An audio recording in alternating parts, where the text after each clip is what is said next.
Hey everyone, it's October 28th, and that means that if today's your birthday, you share with English-Australian politician and probable serial killer Thomas John Ley, best known for the chalk pit murder, but who probably had at least 4 victims, and that is him right down there. Ley was born into a poor family in 1880 in Bath, England, and after his father, who worked as a butler, died early in his life, his mother moved the family to Australia.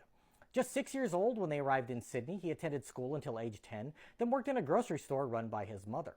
Ley saw how politicians and the wealthy were treated and was determined to become one of them, so he learned shorthand and found work as a stenographer in a law office when he was 14.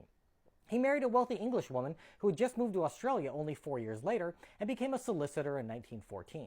He and his wife were a politically active couple, his wife involved in the international suffrage movement, while Ley was interested in local issues. He ran for local office in 1908, then served in the New South Wales Parliament from 1917 to 1925, first representing the Nationalist Party of Australia and later switching to the Progressive Party.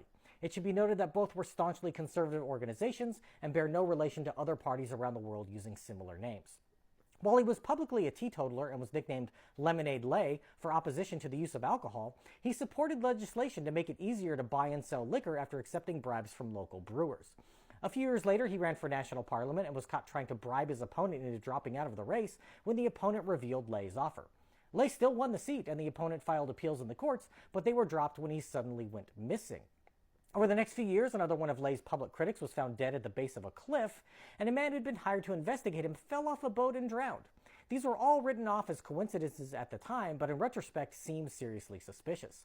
Ley lost his election in 1928 and returned to England with a woman he had taken as a mistress, leaving his wife and kids behind in Australia. During World War II, he was arrested and convicted of selling items on the black market, and in 1946, things took an even darker turn. Ley came to believe that his mistress was having an affair with a much younger barman and convinced 2 workers he had hired that her lover was blackmailing him. The trio picked up the barman, then tortured and killed him before dumping his body in a pit in what became known as the chalk pit murder.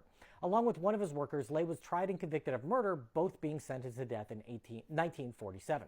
Their sentences were both reduced on appeal, with Ley being declared insane and sent to Broadmoor Asylum for the Criminally Insane, where he died of a stroke just a few months later. Did he get away with 3 earlier murders in Australia that were very convenient for his political career? If I was a magic 8-ball, I'd say signs point to yes. If this is your birthday, I hope you have a great day. Leave me a comment so I can wish you a happy birthday. If you know someone whose birthday it is today, send them this video so I can find out all about their birthday twin. And to Thomas John Ley, I say, happy birthday, you bastard.